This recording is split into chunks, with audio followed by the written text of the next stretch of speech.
Ovčečku čtverečku, ty si na šivičku, i tu čočovičku vypásl.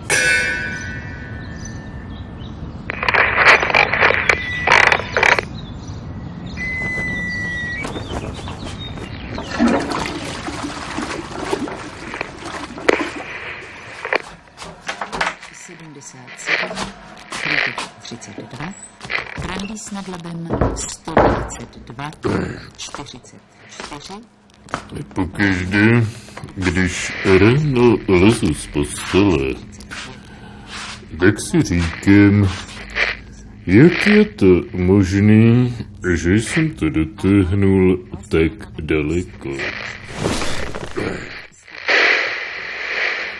Tak se ale podívám na tebe, ovčečku, a uvědomím si, že když se takový korunovaný idiot mohl stát mluvčím prezidenta republiky, proč bych já nemohl být tím prezidentem?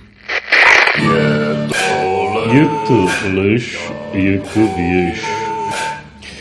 Nebylo to Vička, ani Čočovička, ovčečku.